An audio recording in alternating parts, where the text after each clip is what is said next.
wrapping up on chapter 13 with Margalo, and we're at the Campbell American Legion.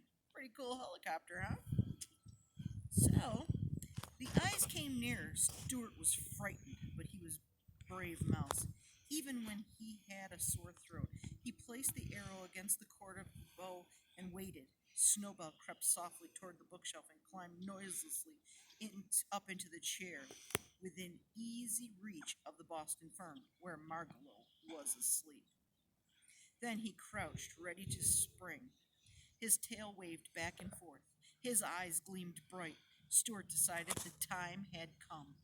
He stepped out from behind the candlestick, knelt down, bent his bow, and took careful aim at Snowball's left ear, which was the nearest to him.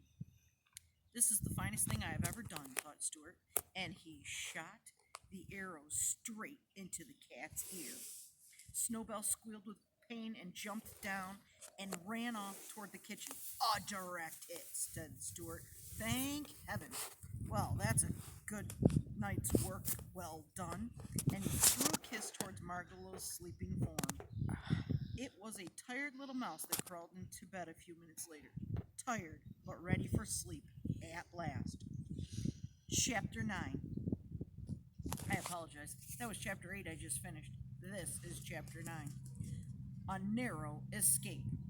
Margalo liked it so well at the Littles' house, she decided to stay for a while instead of returning to the open country. She and Stuart became fast friends, and as the days passed, it seemed to Stuart that she grew more and more beautiful. He hoped she would never go away from him. One day, when Stuart had recovered from bronchitis, he took his new skates and put on his ski pants and went out to look for an ice pond. He didn't get far. The minute he stepped out onto the street, he saw an Irish terrier. So he had to shinny up an iron gate and jump into a garbage can, where he hid in a grove of celery. While he was there waiting for the dog to go away, a garbage truck from the Department of Sanitation drove up to the curb, and two men picked up the can. Stuart felt himself being hoisted high in the air.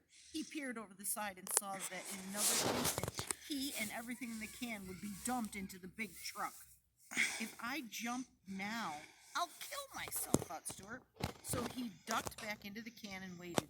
The men threw the can in with a loud bump into the truck, where another man grabbed it, turning it upside down, and shook everything out. Stuart landed on his head, buried 2 feet deep in wet, slippery garbage. All around him was garbage, smelling strong. Under him, over him, on all 4 sides of him, garbage. Just an enormous world of garbage and smell and trash. It was a messy spot to be in. He had egg on his trousers, butter on his cap, gravy on his shirt, orange pulp in his ear, and banana peel wrapped around his waist. Still hanging on to his skates, Stuart tried to make his way up to the surface of the garbage, but the footing was bad.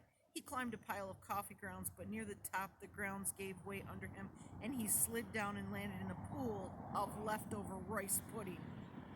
I bet I'm going to be sick to my stomach before I get out of this, said Stuart. He was anxious to work his way up to the top of the pile because he was afraid of being squashed by the next canload of garbage. But at last he did succeed in getting to the surface, tired and smelly. He observed that the truck was not making any more collections, but it was rumbling rapidly along. Stuart glanced up at the sun. We're going east, he said to himself. I wonder what that means. There was no way for him to get out of the truck. The sides were too high. He just had to wait. When the truck arrived at the East River, which borders New York City on the east, and which is a rather dirty but useful river, the driver drove out onto the pier, backed up to the garbage scow, and dumped his load. Stuart went crashing and slithering along with everything else, and hit his head so hard he fainted and lay quite still, as though dead. He lay that way for almost an hour, and when he recovered his senses, he looked about him and saw nothing but water. The scow was being towed out to sea. Well, thought Stuart, this is about the worst thing that could happen to anybody. I guess this will be my last ride in this world. for he knew that the garbage would be towed 20 miles out and dumped into the Atlantic Ocean. I guess there's nothing I can do about it, he thought hopelessly. I'll just have to sit here bravely and die like a man. But I wish I didn't have to die with egg on my pants and butter on my cap and gravy on my shirt and orange pulp in my ear and banana peel wrapped around my middle. The thought of death made Stuart sad, and he began to think of his home and his father and his mother and his brother and of Margalo and Snowbell and how he loved them, all but Snowbell, and of what a pleasant place his home was, especially in the early morning with the light just coming in through the curtains and the household stirring and waking. The tears came down into his eyes when he realized that he would never see them again. He was still sobbing when a small voice behind him whispered, "Stuart!" He looked around through his tears, and there, sitting on a Brussels sprout, was Margalo.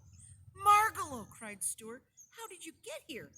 "Well," said the bird, "I was looking out the window this morning when you left home, and I happened to see you get dumped into the garbage truck, so I flew out the window and followed the truck, thinking you might need help." "I've never been so glad to see anyone in my life," said Stuart. "But how are you going to help me?"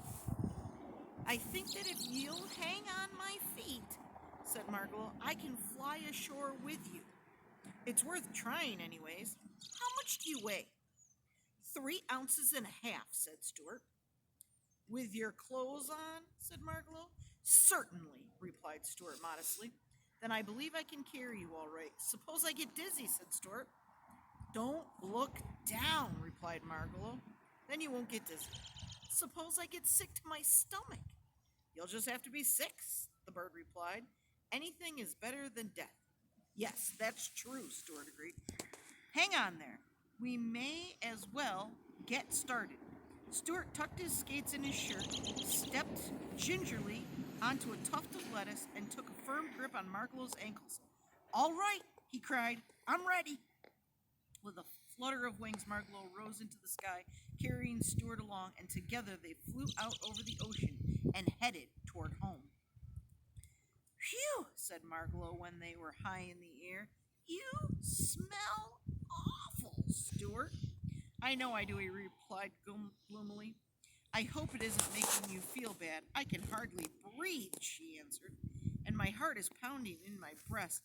Isn't there something you can drop to make yourself lighter?"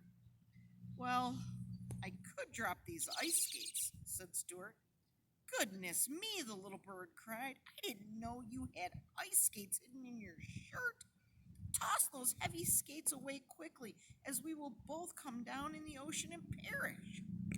Stuart threw his skates away and watched them fall down, down, till they disappeared in the gray waves below. "That's better," said Margalo. "Now we're all right. I can already see the towers and the chimneys of New York." 15 minutes later, in they flew through the open windows of the Littles' living room and landed on the Boston Fern. Mrs. Little, who had left the window opened up when she missed Margalo, was glad to see them back, for she was beginning to worry.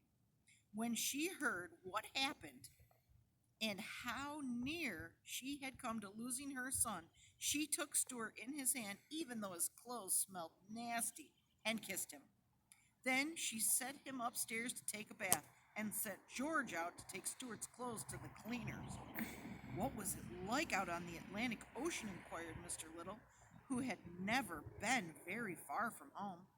So Stuart and Margalo told all about the ocean and the gray waves curling into white crests and the gulls in the sky, and the channel buoys and the ships and the tugs, and the wind making a sound in your ears. Mr. Little sighed and said someday he hoped to get away from business long enough to see all those fine things. Everyone thanked Margalo for saving Stuart's life, and at supper time, Mrs. Little presented her with a tiny cake which had seeds sprinkled on top. That's the end of chapter 9. We'll pick up with chapter 10 soon. Thanks!